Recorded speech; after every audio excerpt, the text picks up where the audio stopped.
പൊന്നമ്പലമേട്ടിൽ പതിനായിരങ്ങൾ മകരവിളക്ക് ദർശിച്ചു. ശരണം വിളികളാൽ ഭക്തിസാന്ദ്രമായ സന്നിധാനത്ത് അയ്യപ്പനെ ദർശിക്കാൻ ഭക്തജന പ്രവാഹമാണ് ഉണ്ടായത്. വിവരങ്ങളുമായി റിനു ചേരുന്നുണ്ട് സന്നിധാനത്ത് നിന്നും.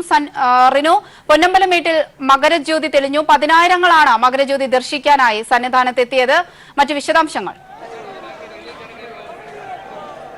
അമന്തിക, പതിനായിരങ്ങളെന്ന് നമുക്ക് പറയാൻ കഴിയില്ല. ലക്ഷക്കണക്കിന് ഭക്തജനങ്ങളാണ് നമുക്ക് സന്നിധാനത്ത് ഇപ്പോൾ നിലയുറപ്പിച്ചിരിക്കുന്നത്. കാനനപാതയിലൊക്കെ തന്നെ അയ്യപ്പ ഭക്തർ കടന്നു വരുന്ന ഒരു കാഴ്ചയാണ് നമുക്ക് കാണാൻ കഴിയുന്നത്. നമുക്കറിയാം, 4-5 ദിവസങ്ങളോളം വിരിവെച്ച് പർണശാലകൾ കെട്ടി കാത്തിരുന്നാണ് ഈ ഒരു ദർശന പുണ്യം നേടി ഇവർ മലയിറങ്ങുന്നത് എന്നുള്ളതാണ്. ഇന്ന് രാത്രിയോടുകൂടി തന്നെ എല്ലാ അയ്യപ്പ ഭക്തരെയും അയ്യപ്പ സന്നിധിയിൽ നിന്ന് പമ്പയിലേക്ക് വിടും എന്നുള്ളതാണ് പോലീസിന്റെ ഭാഗത്തു നിന്ന് നമുക്ക് കൃത്യമായി കിട്ടുന്ന ഒരു സൂചന. പമ്പയിൽ കൃത്യമായി സുരക്ഷാ ക്രമീകരണങ്ങളുടെ അടിസ്ഥാനത്തിൽ തടഞ്ഞു നിർത്തിയിരുന്ന അയ്യപ്പ ഭക്തരെ എല്ലാം തന്നെ മല ചവിട്ടാൻ അനുവദിച്ചിരിക്കുന്നു എന്നുള്ളതാണ്. ഇപ്പോൾ മലചവിട്ടി പടിചവിട്ടി അയ്യപ്പനെ ദർശിക്കുന്ന ഒരു കാഴ്ചയാണ് നമുക്ക് കാണാൻ കഴിയുന്നത്. സ്വർണ്ണാഭരണ വിഭൂഷകനായ അയ്യപ്പനെ ദർശിച്ച് ദർശന സാഫല്യം നേടി ദർശന പുണ്യം തേടി തിരികെ വീടുകളിലേക്ക് മടങ്ങുന്ന ഒരു കാഴ്ച നമുക്ക് കാണാൻ കഴിയും. അത്രയും ഒരു ശരണമന്ത്രങ്ങളാൽ മുഖരിതമായിരുന്നു അയ്യപ്പ സന്നിധി എന്ന് തന്നെ നമുക്ക് പറയേണ്ടി വരും. കാരണം ഞാൻ നേരത്തെ സൂചിപ്പിച്ചതുപോലെ ദിവസങ്ങളോളം പർണശാലകൾ കിട്ടി വനാന്തർ ഭാഗങ്ങളിൽ വന്യമൃഗങ്ങളുടെ ഒക്കെ തന്നെ ശല്യങ്ങളൊന്നുമില്ലാതെ സഹിച്ചും ക്ഷമിച്ചും ദർശന പുണ്യത്തിന് വേണ്ടി കാത്തിരുന്ന ഒരു സാഹചര്യമാണ് നമുക്ക് കാണാൻ കഴിയുന്നത്. ഏകദേശം 5 മണിയോടുകൂടി തന്നെയാണ് ഈ മകരവിളക്ക് ഇതുമായി ബന്ധപ്പെട്ടിട്ടുള്ള ഘോഷയാത്ര, തിരുവാഭരണ ഘോഷയാത്ര നടപ്പന്തലിന് സമീപത്തേക്ക് എത്തിയത്. അവിടെ നിന്നും ദേവസ്വം ബോർഡ് അംഗങ്ങളും ഒക്കെ തന്നെ കൃത്യമായ ആചാരം അനുസരിച്ച് തന്നെ ഈ ഒരു തിരുവാഭരണ ഘോഷയാത്രയെ സ്വീകരിച്ചാനയിച്ച് അയ്യപ്പ സേവാ സംഘത്തിന്റെ ഒക്കെ തന്നെ ശരണം വിളികളുടെ മന്ത്രധ്വനികൾ ഉരുവിട്ടുകൊണ്ട് അവർ 18-ാം പടിക്ക് സമീപത്തേക്ക് എത്തിക്കുന്ന ഒരു കാഴ്ചയായിരുന്നു നമുക്ക് കാണാൻ കഴിയുന്നത്. ആ സമയത്തൊക്കെ തന്നെ സന്നിധാനം ശരണമന്ത്രങ്ങളാൽ മുഖരിതമാണെന്ന് തന്നെ നമുക്ക് പറയേണ്ടി വരും. ആ ഒരു അക്ഷരാർത്ഥത്തിൽ അത് തന്നെ നമുക്ക് സൂചിപ്പിച്ചു പോകേണ്ടി വരും. കാര്യം അത്രയും ഒരു ഭക്തി നിർഭരമായ ഒരു സാഹചര്യം തന്നെയായിരുന്നു സന്നിധാനത്ത് നമുക്ക് കാണാൻ കഴിഞ്ഞത്. അവിടെ നിന്ന് ദേവസ്വം ബോർഡ് ഉദ്യോഗസ്ഥരെല്ലാം തന്നെ 18-ാം പടിയിൽ കൂടി അയ്യപ്പന്റെ സ്വർണ്ണാഭരണങ്ങളൊക്കെ തന്നെ ഇവിടേക്ക് എത്തിച്ച് ദേവസ്വം ബോർഡ് വകുപ്പ് മന്ത്രിയുടെ നേതൃത്വത്തിൽ അത് സ്വീകരിച്ചാനയിച്ച് ക്ഷേത്രനടയിലേക്ക് കൊണ്ടുപോയി അവിടെ അയ്യപ്പന് ചാർത്തി ദീപാരാധന നടക്കുന്ന സമയത്താണ് പൊന്നമ്പലമേട്ടിൽ, കിഴക്ക് വശത്ത് പൊന്നമ്പലമേട്ടിൽ 3 വട്ടം മകര വിളക്ക് തെളിഞ്ഞത് എന്നുള്ളതാണ്. അതിനുശേഷമാണ് ഇപ്പോൾ അയ്യപ്പനെ ദർശിക്കുവാൻ വേണ്ടി ഭക്തർക്ക് അവസരം നൽകിയിരിക്കുന്നത് എന്നുള്ളതാണ്. ഇനി 7:52 മകരസംക്രമ പൂജ നടന്നത്. മകരസംക്രമ പൂജയ്ക്ക് തൊട്ടു മുൻപായി തന്നെ ക്ഷേത്രനട അടച്ചതിനു ശേഷം തിരുവിതാംകൂറിൽ നിന്ന് കവടിയാർ കൊട്ടാരത്തിൽ നിന്ന് എത്തിച്ച ദൂതന്മാർ വഴി എത്തിച്ച 7 നെയ്ത്തേങ്ങകൾ ഉടച്ചുകൊണ്ടുള്ള നെയ്യഭിഷേക ചടങ്ങുകൾ നടന്നു. അതിനുശേഷമാണ് മകര സംക്രമ പൂജ നടന്നത്.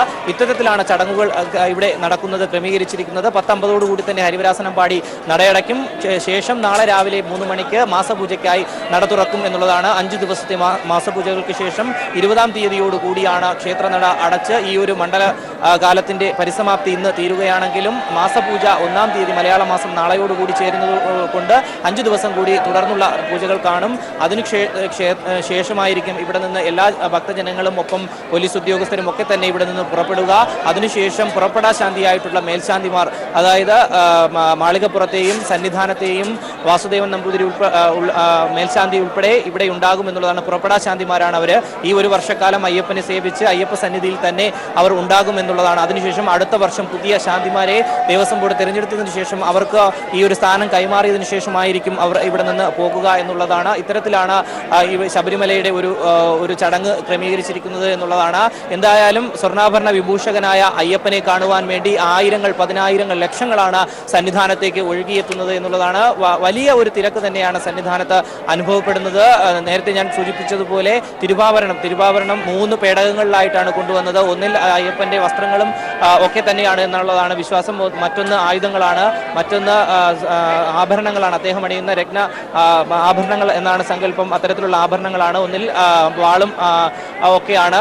പിന്നെ സ്വർണ്ണങ്ങൾ കൊണ്ടുണ്ടാക്കിയ പുലിയുടെ ഒരു ആനയുടെയും ഒക്കെ തന്നെ ബിംബങ്ങളൊക്കെ തന്നെ ഉണ്ട്. ഇത്തരത്തിലാണ് ഒരു തിരുവാഭരണം പന്തളം കൊട്ടാരത്തിൽ നിന്ന് 2 ദിവസം മുമ്പ് പുറപ്പെട്ട് ലാഹയിലൊക്കെ തങ്ങി 2 ദിവസം എടുത്ത് വനാന്തർ ഭാഗങ്ങളിലൂടെ സഞ്ചരിച്ച് ഇന്ന് 5 മണിയോടുകൂടി ഇവിടെ എത്തിയത്. വളരെ ബഹുമാനത്തോടുകൂടി ആചാരങ്ങൾ അനുസരിച്ച് തന്നെയാണ് ദേവസ്വം ബോർഡ് വകുപ്പ് മന്ത്രിയുടെയും ദേവസ്വം പ്രസിഡന്റിന്റെ പത്മകുമാറിന്റെയും ഒക്കെ നേതൃത്വത്തിൽ ഇത്തരത്തിൽ സ്വീകരിച്ച് ആനയിച്ച് ഇവിടേക്ക് എത്തിച്ചത് എന്നുള്ളതാണ്. വലിയ രീതിയിലുള്ള ഒരു ആചാരക്രമം അനുസരിച്ചുള്ള ഒരു ഇടപെടൽ നടന്നു. മറ്റൊന്ന് സുരക്ഷയുടെ കാര്യമാണ്. സുരക്ഷ കൃത്യമായി തന്നെ സുരക്ഷ NDR ഫോഴ്സ്, അതുപോലെ തന്നെ മിലിറ്ററിയുടെ, അതുപോലെ തന്നെ തണ്ടർബോൾട്ട് സംഘങ്ങൾ, കേരള പോലീസിന്റെ സംഘങ്ങളൊക്കെ തന്നെ നിലയുറപ്പിച്ചുകൊണ്ട് വലിയ രീതിയിലുള്ള ഒരു ഇടപെടൽ നടത്തിയെന്ന് നമുക്ക് പറയാം. സുരക്ഷാ ക്രമീകരണങ്ങൾ കൃത്യമായി പാലിച്ചുകൊണ്ട് 8 വ്യൂ പോയിന്റുകൾ കൃത്യമായി തന്നെ അയ്യപ്പ ഭക്തർക്ക് ഒരുക്കിക്കൊണ്ട് ദർശനം കാണുന്നതിന് വേണ്ടിയിട്ടുള്ള ഒരു സാഹചര്യം ഒരുക്കി എന്നുള്ളതാണ്. 2000-ൽ അധികം അയ്യപ്പന്മാരാണ് സന്നിധാനത്ത് മാത്രം ഉണ്ടായിരുന്നത്. ശ്രീകോവിൽ നടയ്ക്ക് തൊട്ട് മുന്നിലായി ഉണ്ടായിരുന്നത് പോലീസ് ഉദ്യോഗസ്ഥരും മാധ്യമങ്ങളെ എടുത്തു പറയേണ്ടുന്ന ഒരു കാര്യം. കാരണം വലിയൊരു സംഘം മാധ്യമപ്പട തന്നെ ഇത്തരത്തിൽ ഇവിടെ ഉണ്ടായിരുന്നു എന്നുള്ളതാണ്. ഏകദേശം പമ്പയിലും സന്നിധാനത്തുമായി 300-ലധികം മാധ്യമ സംഘങ്ങളാണ് ഈ ദർശനം പ്രേക്ഷകരിലേക്ക് എത്തിക്കുവാൻ വേണ്ടി, വിശേഷങ്ങൾ പ്രേക്ഷകരിലേക്ക് എത്തിക്കുവാൻ വേണ്ടി സന്നിധാനത്തും പമ്പയിലുമായി ഉണ്ടായിരുന്നത് എന്നുള്ളതാണ്. അത്രയും ഒരു ക്രമീകരണങ്ങൾ, അവർക്ക് വേണ്ടുന്ന എല്ലാ സൗകര്യങ്ങളും ദേവസ്വം ബോർഡ് ഒരുക്കി കൊടുത്തിരുന്നു. പോലീസും കൃത്യമായി തന്നെ അവർക്ക് എല്ലാ ക്രമീകരണങ്ങളും ഒരുക്കി കൊടുത്തിരുന്നു. ഇത്തരത്തിൽ ദർശന സാഫല്യം നേടി അയ്യപ്പ ഭക്തന്മാർ മടങ്ങുമ്പോൾ യാതൊരുവിധ പരാതികളോ പരിഭവങ്ങളോ ഇല്ലാതെ തന്നെ മടങ്ങുന്നു എന്ന് തന്നെ നമുക്ക് പറയേണ്ടി വരും. കാരണം യുവതീ പ്രവേശനവുമായി ബന്ധപ്പെട്ട് ആദ്യഘട്ടങ്ങളിലൊക്കെ തന്നെ ചില അസ്വാരസ്യങ്ങളൊക്കെ ഉണ്ടായിരുന്നെങ്കിൽ പോലും അതിനുശേഷം ഇപ്പോൾ ശാന്തമാണ് ശബരിമല സന്നിധാനം എന്ന് തന്നെ നമുക്ക് പറയേണ്ടി വരും. അത്തരത്തിൽ ഒരു സാഹചര്യം ഒരുക്കി കൊടുത്ത ദേവസ്വം ബോർഡിനും ഒപ്പം സംസ്ഥാന സർക്കാരിനും ഒക്കെ തന്നെ നന്ദി പറഞ്ഞുകൊണ്ട് തന്നെയാണ് ഇവിടുന്ന് അയ്യപ്പ ഭക്തർ പോകുന്നത് എന്നുള്ളതാണ്. നമുക്കറിയാം, മനുഷ്യാവകാശ കമ്മീഷൻ ഉൾപ്പെടെയുള്ളവർ സന്നിധാനത്ത് പ്രശ്നങ്ങളുണ്ട്, അയ്യപ്പന്മാർക്ക് സൗകര്യങ്ങളില്ല എന്നുള്ള ഒരു പരാതിയുടെ അടിസ്ഥാനത്തിൽ ഇവിടെ എത്തിയിരുന്നു. എന്നാൽ ഒരാൾ പോലും അവരോട് പരാതി പറയാനോ തങ്ങൾക്ക് വേണ്ടത്ര സൗകര്യങ്ങളില്ല എന്നുള്ള ഒരു കാര്യമോ ധരിപ്പിച്ചിരുന്നില്ല. അതിന്റെ അടിസ്ഥാനത്തിൽ പൂർണ്ണ തൃപ്തരായാണ് അവർ ഇവിടെ നിന്ന് മടങ്ങിയത്. ഒപ്പം ഹൈക്കോടതിയുടെ നിരീക്ഷണ സമിതി PR രാമൻ ജസ്റ്റിസ്, അതുപോലെ തന്നെ ജസ്റ്റിസ് സിരിജകൻ, ഒപ്പം ഹേമേന്ദ്രൻ IPS ഉൾപ്പെടെയുള്ളവർ 16-ാം തീയതി വരെ ഇവിടെയുണ്ട്. നേരത്തെ തന്നെ മകരവിളക്ക് ചടങ്ങുമായി ബന്ധപ്പെട്ട് ദിവസങ്ങൾക്ക് മുമ്പ് തന്നെ അവർ ഇവിടെ ഉണ്ടായിരുന്നു. നിലയ്ക്കലും പമ്പയിലും ഒപ്പം സന്നിധാനത്തും ഒക്കെ തന്നെ അവർ നിരീക്ഷണം നടത്തിയിരുന്നു. അതിന്റെ അടിസ്ഥാനത്തിൽ പൂർണ്ണ തൃപ്തരാണ് എന്നുള്ളതാണ് നിരീക്ഷണ സമിതി അംഗങ്ങൾ പറഞ്ഞത്. ഇത്തരത്തിൽ എല്ലാ ക്രമീകരണങ്ങളും നടപ്പിലാക്കിക്കൊണ്ട് ശരണമന്ത്രങ്ങൾ ഉരുവിട്ടുകൊണ്ട് എല്ലാവരും ദർശന പുണ്യം നേടി സായുജ്യമടഞ്ഞ് മടങ്ങുന്ന ഒരു കാഴ്ച തന്നെയാണ് സന്നിധാനത്ത് നിന്ന് നമുക്ക് കാണാൻ കഴിയുന്നത്. അവന്തിക. റിനു, അതുപോലെ തന്നെ ഈ മണ്ഡലകാലത്തിന് മകരജ്യോതി തെളിഞ്ഞതോടുകൂടി പരിസമാപ്തിയാവുകയാണ്. ഇനി മകരസംക്രമ പൂജയാണ് 7:52 നടക്കാൻ പോകുന്നത്. അതിന്റെ ഒരുക്കങ്ങളൊക്കെ പൂർത്തിയായോ?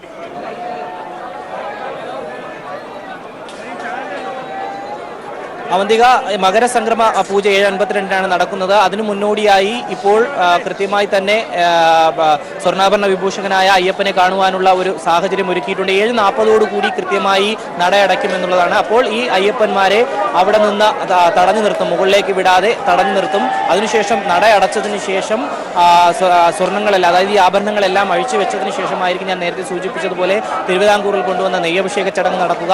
അതിനുശേഷമായിരിക്കും വീണ്ടും നട തുറന്ന് ഈ ആഭരണങ്ങളെല്ലാം അയ്യപ്പന് ചാർത്തിക്കൊണ്ട് കൃത്യമായി മകരസംക്രമ പൂജ നടക്കുക. ഇത്തരത്തിലാണ് പൂജകൾ ക്രമീകരിച്ചിരിക്കുന്നത്.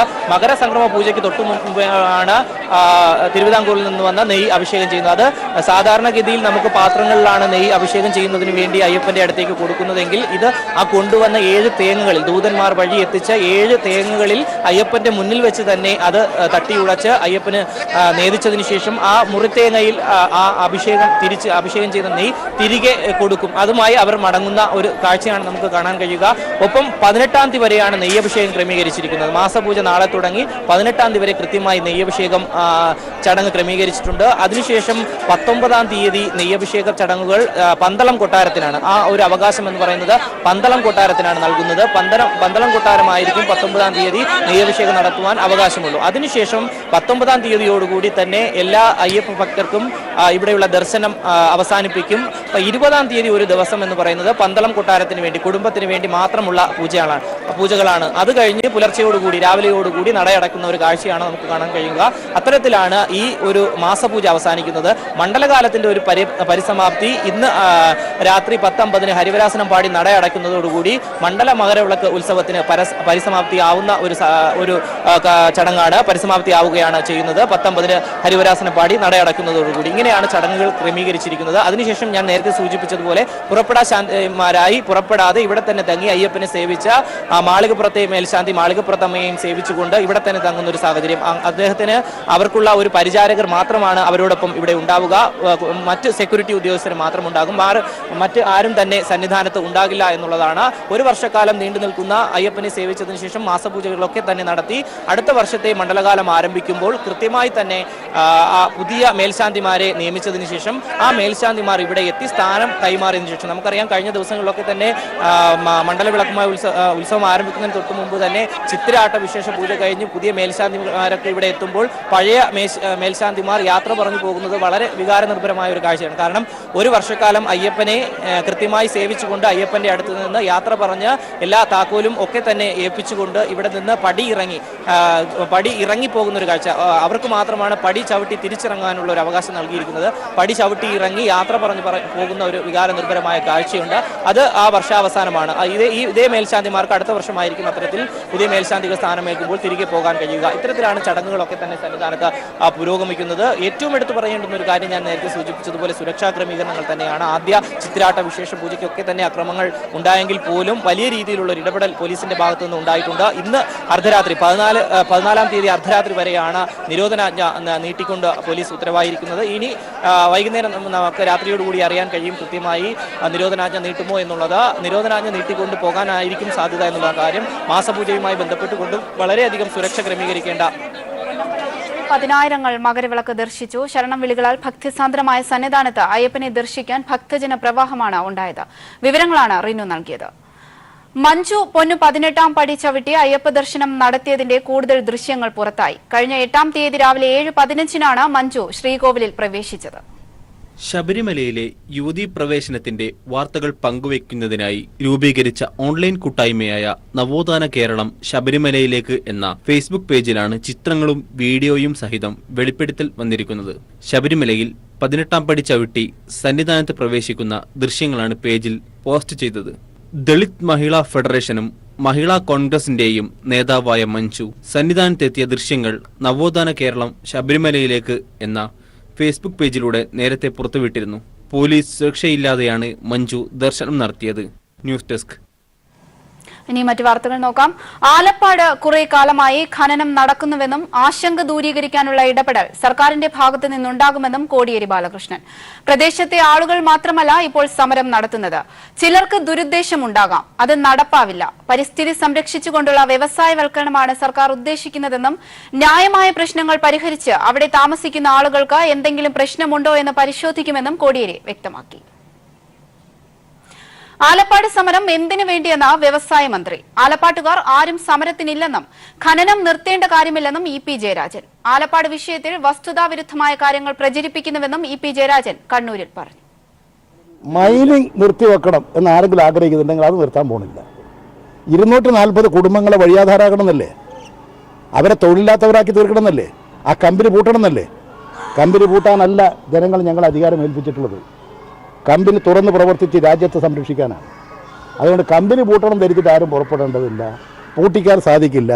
ഇത് ജനങ്ങളുടെ സ്വത്താണ്, അവിടുത്തെ തൊഴിലാളികളുടെ ജീവിതമാർഗമാണ്. ആ പ്രദേശത്തുള്ളവരാണ് അവിടുത്തെ മഹാഭൂരിപക്ഷം തൊഴിലാളികൾ. അങ്ങനെയുള്ളൊരു കമ്പനി മൈനിങ് നിർത്തിയാൽ പിന്നെ മൈനിങ് തുടങ്ങാൻ പറ്റുമോ? എന്ത് തെറ്റായിട്ടുള്ള ധാരണകളാണ് പ്രചരിപ്പിക്കുന്നത്. അതുകൊണ്ട് ഞാൻ ഇന്നലെ തിരുവനന്തപുരത്ത് മാധ്യമക്കാരോട് പറഞ്ഞിട്ടുണ്ട്, നിങ്ങൾ പോകൂ, അവിടെ നിങ്ങൾ പോയി പരിശോധിക്കൂ, എന്നിട്ട് ഇതിനെ സംബന്ധിച്ച് നിങ്ങളുടെ അഭിപ്രായം പറയൂ, അതിനനുസരിച്ച് പ്രവർത്തിക്കാം.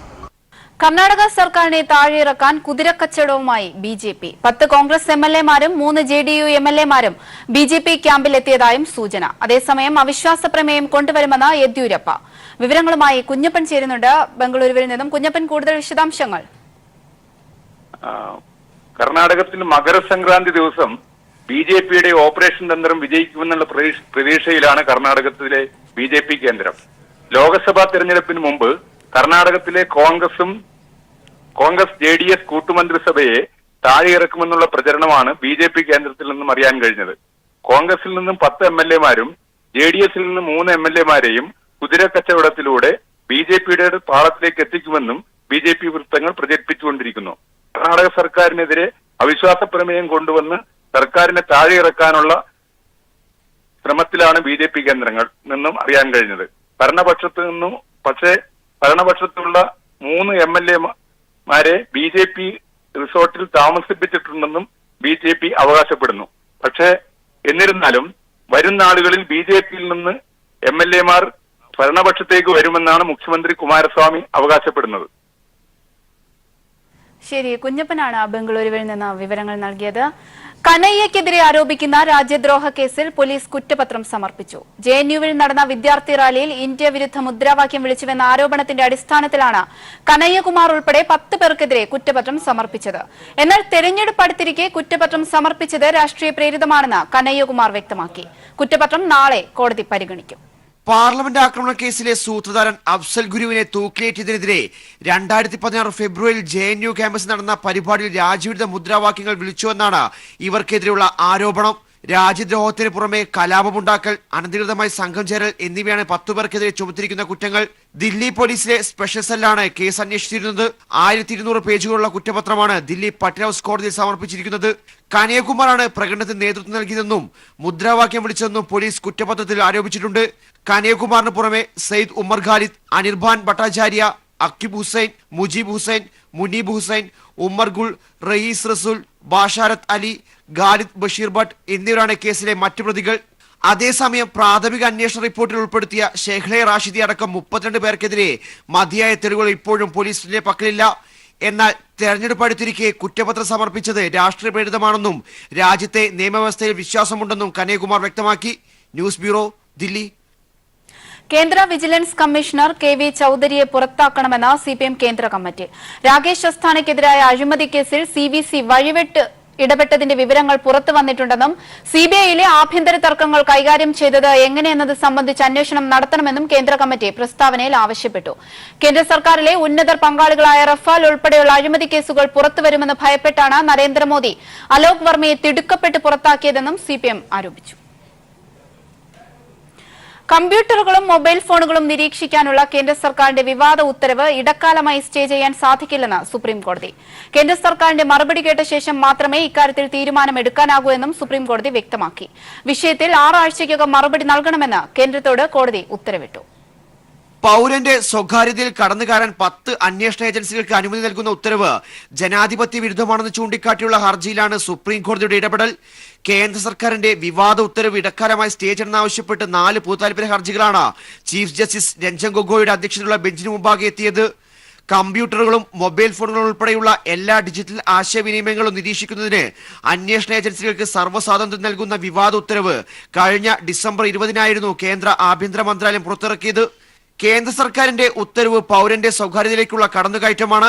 അതോടൊപ്പം പൗരന് ഭരണഘടന ഉറപ്പു നൽകുന്ന മൗലികാവകാശങ്ങളുടെ ലംഘനമാണെന്നും ഹർജിക്കാർ വാദിച്ചു. അതിനാൽ ഉത്തരവ് അടിയന്തരമായി സ്റ്റേ ചെയ്യണമെന്നും ഹർജിക്കാർ ആവശ്യപ്പെട്ടു. ഹർജിയിൽ ഉന്നയിക്കുന്ന വാദങ്ങൾ വിശദമായി തന്നെ പരിശോധിക്കാമെന്ന് കോടതി മറുപടി നൽകി. എന്നാൽ കേന്ദ്ര സർക്കാരിന്റെ വിശദീകരണം കേൾക്കാതെ സ്റ്റേ അനുവദിക്കാൻ കഴിയില്ലെന്ന് കോടതി ഉത്തരവിട്ടു. ചീഫ് ജസ്റ്റിസ് രഞ്ജൻ ഗൊഗോയ് അധ്യക്ഷനായ 3-അംഗ ബെഞ്ചാണ് ഹർജി പരിഗണിച്ചത്. വിഷയത്തിൽ 6 ആഴ്ചയ്ക്കകം മറുപടി നൽകണമെന്ന് ചൂണ്ടിക്കാട്ടി സുപ്രീം കോടതി കേന്ദ്ര സർക്കാരിന് നോട്ടീസ് അയച്ചു. 6 ആഴ്ചയ്ക്ക് ശേഷം ഹർജികൾ കോടതി വീണ്ടും പരിഗണിക്കും. News bureau, Delhi. യോഗി സർക്കാരിന് സുപ്രീം കോടതിയിൽ നിന്നും തിരിച്ചടി. ഉത്തർപ്രദേശിൽ നടക്കുന്ന ഏറ്റുമുട്ടൽ കൊലപാതകങ്ങൾ ഗൌരവമായി പരിശോധിക്കേണ്ട വിഷയമാണെന്ന് ചീഫ് ജസ്റ്റിസ് രഞ്ജൻ ഗൊഗോയ്. വിഷയത്തിൽ ഉത്തർപ്രദേശ് സർക്കാരിനോട് സുപ്രീം കോടതി വിശദീകരണം തേടി. കൊലപാതകങ്ങളിൽ കോടതിയുടെ നിരീക്ഷണത്തിലുള്ള അന്വേഷണം വേണമെന്നാവശ്യപ്പെട്ട് people's union for civil liberties എന്ന സംഘടനയാണ് സുപ്രീം കോടതിയെ സമീപിച്ചത്. യോഗി ആദിത്യനാഥ് മുഖ്യമന്ത്രി അധികാരമേറ്റ ശേഷം ഉത്തർപ്രദേശിൽ 2000-ലധികം ഏറ്റുമുട്ടലുകളാണ് നടന്നത്. ഇതിൽ 60-ലധികം പേർ കൊല്ലപ്പെടുകയും നിരവധി പേർക്ക് പരിക്കേൽക്കുകയും ചെയ്തിട്ടുണ്ട്. ഉത്തർപ്രദേശിൽ സംഭവിക്കുന്നത് ഗൌരവമേറിയ വിഷയമാണെന്നും ഈ വിഷയത്തിൽ വിശദമായ പരിശോധന ആവശ്യമാണെന്നും ചീഫ് ജസ്റ്റിസ് രഞ്ജൻ ഗൊഗോയ് അധ്യക്ഷനായ ബെഞ്ച് നിരീക്ഷിച്ചു. ഗുരുതരമായ ക്രിമിനൽ കേസിൽ പ്രതികളായവരെ പിടികൂടാനെന്ന പേരിൽ നടക്കുന്ന വ്യാജ ഏറ്റുമുട്ടലുകൾ എല്ലാ നടപടിക്രമങ്ങളും മനുഷ്യാവകാശങ്ങളും ലംഘിക്കുന്നതാണെന്ന് UN മനുഷ്യാവകാശ സംഘടന വരെ ചൂണ്ടിക്കാട്ടിയിരുന്നു. കൊല്ലപ്പെടുന്നവരിൽ ഭൂരിഭാഗവും മുസ്ലിം ദളിത് വിഭാഗത്തിൽപ്പെടുന്നവരാണെന്നും ജാതിയവും വംശീയവുമായ ഉന്മൂലനമാണ് ഭരണകൂടത്തിന്റെ ഒത്താശയോടെ നടക്കുന്നതെന്ന വിമർശനവും ശക്തമാണ്. 2016 ശേഷം രാജ്യത്ത് നടന്ന ആൾക്കൂട്ട കൊലപാതകങ്ങളുടെ കണക്കുകൾ നാഷണൽ ക്രൈം റെക്കോർഡ്സ് ബ്യൂറോയുടെ പക്കലില്ല എന്നത് മോദിയുടെയും യോഗിയുടെയും ഒത്തുകളിയാണെന്ന ആരോപണവും ശക്തമാണ്.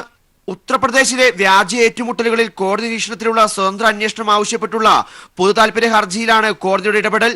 6 ആഴ്ചയ്ക്കകം വിഷയത്തിൽ വിശദീകരണം നൽകണമെന്ന ഉത്തരവിട്ട കോടതി ഉത്തർപ്രദേശ് സർക്കാരിന് നോട്ടീസ് അയച്ചു. ഹർജി ഫെബ്രുവരി 12-ന് കോടതി വീണ്ടും പരിഗണിക്കും. News bureau, Delhi. അഭിമന്യുവിന്റെ കുടുംബത്തിന് സിപിഐഎം നിർമ്മിച്ച വീടിന്റെ താക്കോൽദാനം മുഖ്യമന്ത്രി പിണറായി വിജയൻ നിർവഹിച്ചു.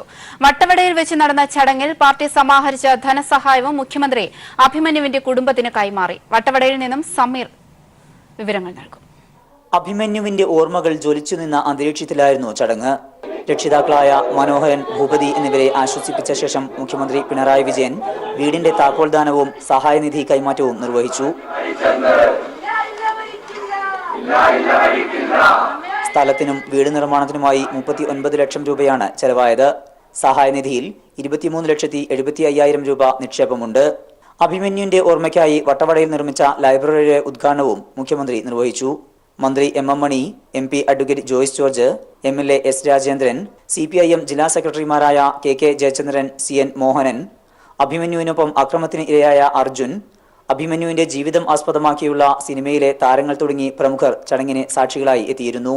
ജൂലൈ 2-നാണ് മഹാരാജാസ് കോളേജ് വിദ്യാർത്ഥിയായിരുന്ന അഭിമന്യുവിനെ SDPI പ്രവർത്തകർ ക്രൂരമായി കൊലപ്പെടുത്തിയത്. News bureau, Idukki. വേദന കടിച്ചമർത്തി വർഗീയതയ്ക്കെതിരെ പോരാട്ടം ശക്തിപ്പെടുത്തണമെന്ന രക്തസാക്ഷി അഭിമന്യുവിന്റെ കുടുംബത്തോട് മുഖ്യമന്ത്രി പിണറായി വിജയൻ. വർഗീയ തീവ്രവാദികൾക്ക് കേരളത്തിന്റെ മണ്ണിൽ ഇടമില്ലെന്നും മുഖ്യമന്ത്രി വ്യക്തമാക്കി. അനേകം ജീവനുകൾ ഇതുപോലുള്ള നിരവധി ആസൂത്രണങ്ങളിലൂടെ വിവിധ ഘട്ടങ്ങളിൽ നമ്മുടെ നാട്ടിലെ ഇടതുപക്ഷ വിരുദ്ധരായവർ അപഹരിച്ചിട്ടുണ്ട്. അതിന്റെ ഭാഗമായി നിരവധി രക്തസാക്ഷികൾ നമ്മുടെ പ്രസ്ഥാനത്തിന് ഉണ്ടായിട്ടുമുണ്ട്. ഇവിടെ ഓരോ രക്തസാക്ഷിത്വവും വേദനയോടെ പ്രസ്ഥാനം ഏറ്റുവാങ്ങുമ്പോഴും പ്രസ്ഥാനം പുറകോട്ട് പോവുകയല്ല ചെയ്തിട്ടുള്ളത്. പുറകോട്ട് പോകണമെന്ന് ആഗ്രഹിച്ചവരെ പിന്നിലാക്കിക്കൊണ്ട് മുന്നോട്ട് പോകുന്ന നിലയാണ് ഓരോ ഘട്ടത്തിലും കണ്ടിട്ടുള്ളത്.